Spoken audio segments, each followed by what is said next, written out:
This is an audiobook for fanfiction named Journey of Void Survivor by yours truly, Iakami-sama _1126. This is their Volume 1, Chapter 4, Past Memories, of this series. Synopsis. If you are looking for a story with background, character building, adventures, action, comedy, romance, and kingdom building, then this fanfic is your cup of tea.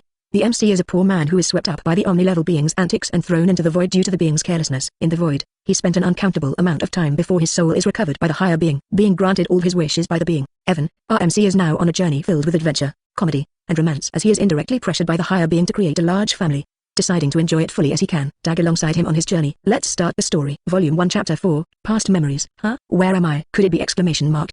No, it doesn't feel like a void as I can still feel my body. I appear to be sleeping ... Then this must be my dream ... Let's try to walk around. Deciding my actions, I start walking in my dream. After walking for a few minutes, I saw a light a few meters away from me. Deciding I start walking up to it, but the light kept maintaining its distance from me, making it my goal to reach the light. I start running. After a few more minutes of running, I see the light dividing into two parts. As I continued running, I saw that one of the two lights was now not moving away from me. As I approached the stationary light, it entered my body, and then memories started appearing in my mind, memories of my previous life showing me how I lived my childhood in an orphanage. I see how other kids of my age got adopted one by one, leaving me behind. And if it weren't for the orphanage director who treated me like her own son, I would have grown up as a shut-in. This influx of memories ended when I reached the age of 5. With that end, I again start walking towards the bigger light. It was again divided into two. After some time, absorbing it, I gained another part of my memories, but this time was of my life between 6 to 15. My time in school. I see myself being bored to death in my junior school, and then I saw the death of the orphanage director due to cancer, which threw me into depression. If were not for the letter left by the lady, I wouldn't have ever resurfaced from it. In that letter, the lady wrote, life is a fragile thing. You only get to live once and once die before your memories are swiped off by the god and you are sent to live a new life. So, never die with regret, thinking why didn't I do that at that time? Do whatever your heart says, as you will live every moment only once in your life. These thoughts were the thing that changed my whole life. I lived a good life even after that, as the lady left her inheritance in my name. In return for all that, I accepted her family motto, resulting in me creating many happy and painful memories.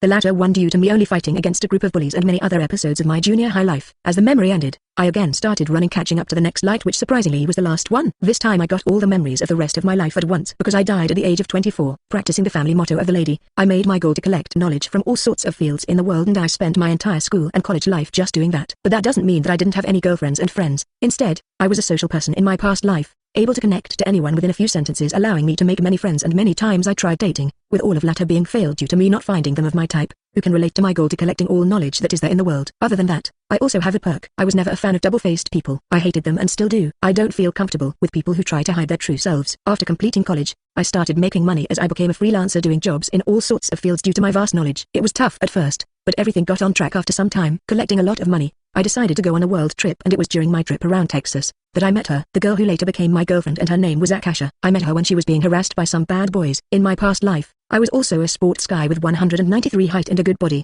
not that over-muscled body. Keep in mind of it. The first time I saw her, something inside me got attracted to her, and when our eyes meet for the first time I automatically start walking toward her, beating a few boys and shooing away the rest. I saved Akasha. Then after some small talk, we find out that both of us were going to the same destination. So, we went together. While walking I talked about my goal and she found it interesting. Following that, we find ourselves hitting each other. We exchanged phone numbers and whatnot. We met again and again. Then I asked her on a date. That was the best day of my life. Following that, I continued my world travel, on which she tagged along. From Texas, I went to Paris with Akasha, where I finally confessed to her, next to the Eiffel Tower, and thankfully she accepted me. The same night we did the deed, the first for both of us, and that night we both found out that I am exceptionally good at bed activities, to the point that she lost consciousness in the middle. Following that night, we did it again, and Akasha decided to give her 200%, as according to her it was a blow to her womanly pride that she wasn't able to satisfy her husband. As a result, she again passed out, and it happened every time we did. In the end, with her pride wounded, Akasha advised me to do a threesome, but I refused as I didn't want to do it with someone I didn't love, which is also the reason why I was still a virgin before I got with Akasha, even when I dated many girls in my school and college days. Respecting my wish, Akasha didn't force me to do it with any random woman, but to find another girl that I like, so that she can join hands with her and defeat me in bed. Being overwhelmed by her wish, I tried but wasn't able to find any other girl to love. In the end, Akasha asked me a weird question. If I were to meet my favorite girl from fiction like movies, novels, anime, and manga, then would I confess to her? Being honest with her, I told her that I will. Like all fiction lovers, I also have a dream to reincarnate in a fictional world that I like and have a harem of my favorite characters, and these were the last memories I remembered. Then I found myself in the void. So, that was what happened? I said to myself, not knowing whether to be happy or knowing that my girlfriend, who turned out to be an Omni-level being, decided to teleport me into one of my favorite fictional worlds with all of the wishes I dreamed of, allowing me to fulfill my dream of having a harem of all of my favorite fictions. Or, be angry that she did all this without directly asking me. But if I recall correctly, she did indirectly ask me. I remember her asking me, what would be your reaction if I were to send you into one of your favorite fictional worlds with all your dream wishes? And I answered truthfully, that I will never be angry with her if it happens. Instead, I will be very happy and make love to her for a week straight. The end. Thank you for listening. Like, share this video and subscribe the channel for notification alert for the continuation of this audiobook series.